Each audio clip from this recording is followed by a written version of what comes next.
Now, thank you so much, ladies and gentlemen, for watching this video, and please welcome back to my political episode for today.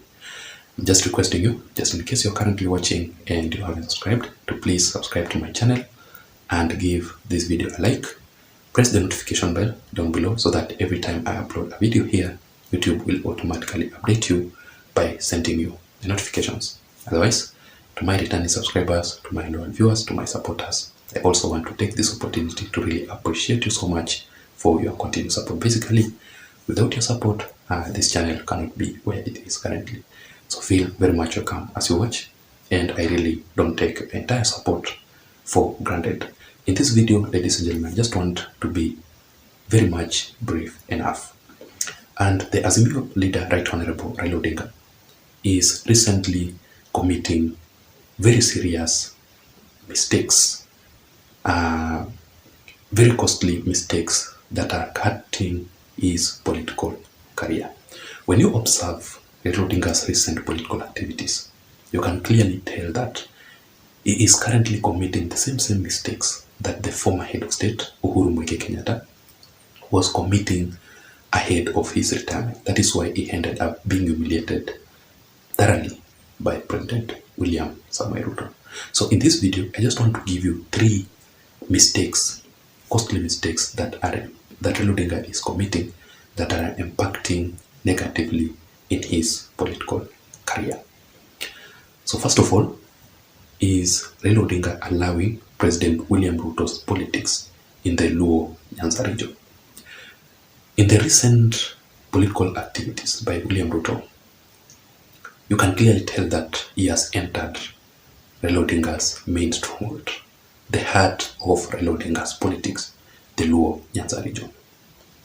That is why you are currently seeing ODM party, which is the main party in that region, being divided. Currently, as we speak, you can see the ODM party rebels, several of them.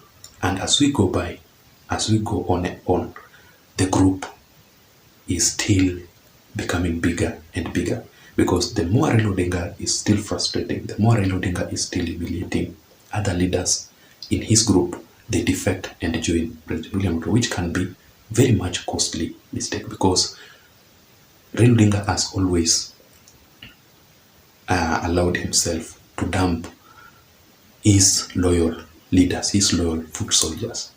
And those are the kind of mistakes that Raila Odinga has never ever learned.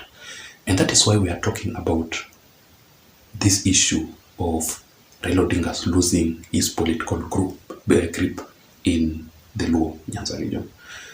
How did William Ruto manage to outsmart the former head of state, Uhuru Muigai Kenyatta, in the central region? He just entered this way. He ensured that he has a group of leaders that Uhuru Kenyatta himself was kicking out. The same people that Uhuru Kenyatta kicked out are the same people who supported thoroughly President William Ruto, and they sold William Ruto in the central region, the Mount Kenya region, so much until William Ruto became the president of the Republic of Kenya. Somebody like the deputy president, Rigathi Gachagua himself, who was the personal assistant of the former head of state, Uhuru Muigai Kenyatta. When he jumped to this side of President William Ruto, that is how he developed politically, and he is currently the deputy president of the Republic of Kenya. So basically what I'm saying is this: allowing William Ruto to politics to enter into the Luo Nyanza region is the first mistake that Raila Odinga committed, which will hurt his political career. Because William Ruto is set to hold several meetings with the leaders from the Luo Nyanza region. In fact, he held his first meeting at State House with the ODM party leaders recently, ahead of his tour to the Luo Nyanza region. William Ruto is currently opening several other offices, the UDA offices, in the Luo Nyanza region.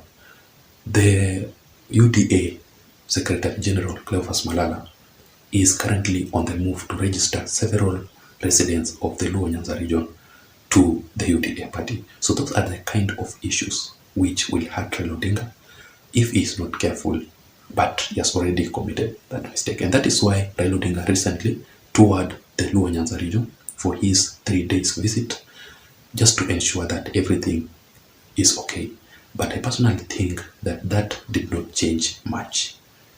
Raila Odinga must do something about that. Secondly, ladies and gentlemen, the demonstrations.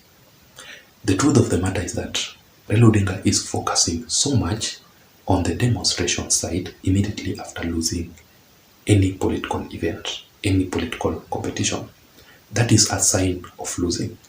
The truth of the matter is that majority of Kenyans do not want this demonstration simply because of the current economic situation. This demonstration, this street protest, and the rallies conducted by Raila Odinga are impacting negatively on the people of the Republic of Kenya. The businesses that are being destroyed, people's properties that are being destroyed, Kenya not having, not collecting enough revenues. And that is why Rigathi Gachagua was talking about this issue, saying that the country, Kenya, is losing 2 billion every time Raila Odinga calls for the demonstration. And that really frustrates. That is actually an economic sabotage in President William Ruto's regime and the Kenya Kwanza Alliance and the government, and which can be very, very dangerous to the people of the Republic of Kenya. So basically, Raila Odinga's focusing so much on the demonstration side, people don't want that issue. And currently, as we speak, Raila Odinga is set to conduct another demonstration rally during the Saba Saba on Friday at Kamukunji grounds. So I will still wait and see how things will unfold, and I will do a proper analysis concerning those demonstrations. And finally, ladies and gentlemen, the defections. The severe defections in the Azimio La Umoja Alliance that Raila Odinga allowed is also one of the biggest mistakes that Raila Odinga committed. The truth of the matter is that immediately after the final 2022 general elections, the Azimio La Umoja Alliance emerged to be having the majority of the members of parliament, majority of MPs there.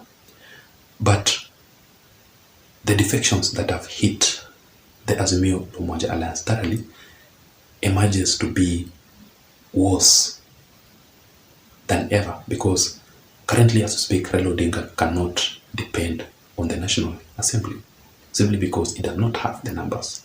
Where are the numbers after the 2022 general elections? And that is why when we were voting for, or then when the legislatures were voting for the Speaker of the National Assembly, that is how William Ruto's side, or the Kenya Kwanza Alliance side, through Moses Wetangula, emerged to be the top by having the majority of votes there. Yet the legislatures aligned to the Azimio La Umoja Alliance are the majority there. I want you to differentiate between the Azimio La Umoja Alliance legislatures and the party legislatures. The Azimio La Umoja Alliance actually has the majority of MPs legally, but the UDA party has the majority of the MPs, and that is why William Ruto became the majority, took that position of the majority leader, while Raila Odinga took the position of the minority leader, simply because of the parties. But when it comes to the coalition, to the alliances, Raila Odinga, Azimio La Umoja Alliance, has the most.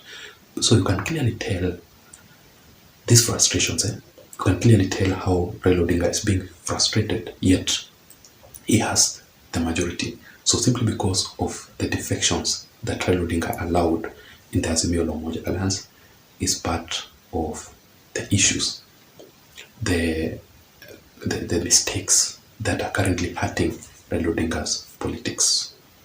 What can you say about this? Let me hear your thoughts on the comment section below. Otherwise, I don't have much. Thank you so much for watching. Thank you so much for your support. Feel very much welcome always. You can also watch my previous videos, because this is actually my 4th video for today. Until next time, my name is Jason, but please don't forget to subscribe to my channel. Bye bye.